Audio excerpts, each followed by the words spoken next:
तो आज हम लोग इस क्वेश्चन को पूर्ण वर्ग विधि से हल करेंगे, अल्फा बीटा का मान ज्ञात करेंगे। जैसा हम लोगों ने पढ़ा था, द्विघात समीकरण को हल करने की 3 विधियां होती है, गुणनखंड विधि, पूर्ण वर्ग विधि और द्विघाती सूत्र विधि। तो हम लोग गुणनखंड पार कर चुके हैं, आज पहुंचे हम लोग इस पे पूर्ण वर्ग विधि पे। पूर्ण वर्ग विधि करने का 3 तरीका होता है, जिसमें से एक आसान सा तरीका, आसान या भारी जो भी तरीका है उसको हम लोग करेंगे।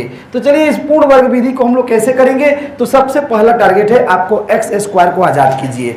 एक्स स्क्वायर में जो अंक से गुणा है उसको वहां से कॉमन ले लीजिए या फिर दोनों पक्षों में उस अंक से भाग कर दीजिए। तो जरा मुझे ये बता दीजिए कि इस एक्स स्क्वायर में किस चीज से गुणा है।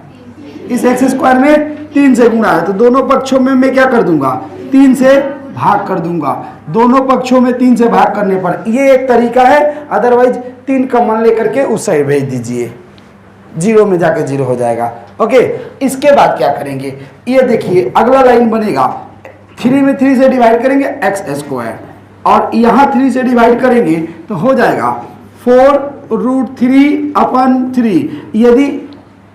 यदि आपको ये मालूम होता है कि √3 में 3 में भाग लगाते हैं तो बट्टा में केवल √3 बचेगा, लेकिन मुझे ये नहीं मालूम है, चलिए छोड़िए। इसके बाद यहाँ क्या होगा, 4/3 = 0। इसका आप परिमेयकरण भी कर सकते हैं,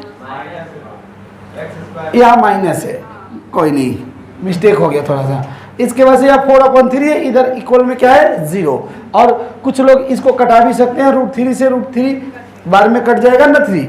चलिए इसको ऐसे रहने दिया मैंने। इसके बाद मैं क्या करूंगा, इसके बाद का टारगेट होता है, देखिए इसके बाद प्रोसेस जो होता है उसको हम लोग करेंगे। इसके बाद का प्रोसेस होता है, ब्रैकेट बनाना है, एक्स है तो एक्स लिखना है, माइनस है तो माइनस लिखना है, और यहाँ जो अंक पड़ा हुआ है उसका आधा लिखना है।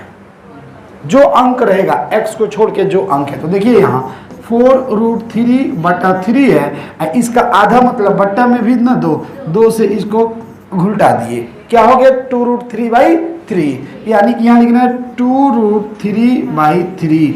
क्यों लिखना है इसका आधा, ताकि उसका स्क्वायर करेंगे हम लोग, फिर कंप्लीट करेंगे तो फिर यही आ जाएगा। ये एक प्रोसीजर है, इस प्रोसीजर को फॉलो करेंगे। जो अंक यहाँ उसका आधा लिख देंगे, चाहे वो 2 के मल्टीपल में रहे तो भी आधा लिख सकते हैं, नहीं रहे तो भी आधा लिख सकते हैं, बटन में तो भी आधा लिख सकते हैं। इसके बाद चाहे दुनिया मतलब सूरज पश्चिम से निकलना शुरू हो जाए, लेकिन आपको हमेशा और हमेशा यहाँ क्या लिखना है, माइनस। और यहाँ जो अंक लिखे हैं ये 2√3/3, उसी चीज को फिर लिख देना है 2√3/3 का होल स्क्वायर। और हर एक क्वेश्चन में यही मत लिख दीजिएगा, जो क्वेश्चन में जो मतलब डिमांड होगा वही लिखेंगे हम लोग।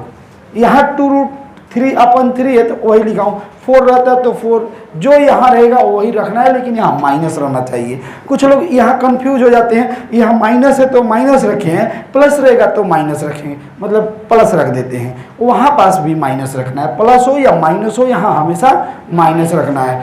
अब इसके लास्ट में कोई अंक है, उस अंक को आप क्या कीजिए, लिख दीजिए 4/3 और बराबर में क्या है 0। इसके बाद मैं कैलकुलेशन करने जा रहा हूँ, देखिएगा इसका कैलकुलेशन कैसे कीजिएगा। तो हाँ, यहाँ स्क्वायर छूट रहा है, ये होल स्क्वायर कर दीजिए, ये लिख करके माइनस इसका आधा लिख के होल स्क्वायर कर दीजिए।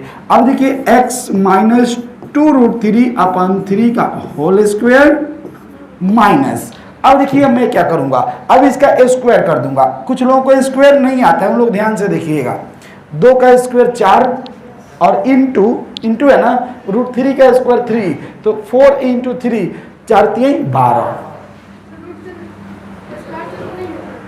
तो स्क्वायर से रूट हटेगा, ये देखिए 2√3 का होल स्क्वायर है, कह रहे कि इससे रूट हट जाए, यही ना कहना चाहते हो। तो ये केवल इस पर रहता तब ये हट जाता, केवल इस पर रहता तो हट जाता।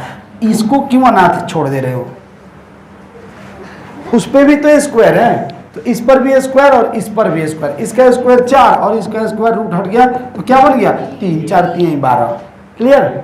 चलिए अब मैं क्या कर रहा हूँ, इसको 12 और बट्टा में क्या रहेगा 3 का स्क्वायर 9 और प्लस 4/3 बराबर में 0। अब मुझे भिन्न का जोड़ आता है, आपको आता है, यदि आपको आता है तो इन दोनों का कैलकुलेशन कर लीजिएगा। चलिए देखिए इन दोनों का कैलकुलेशन मैं कर दे रहा हूँ।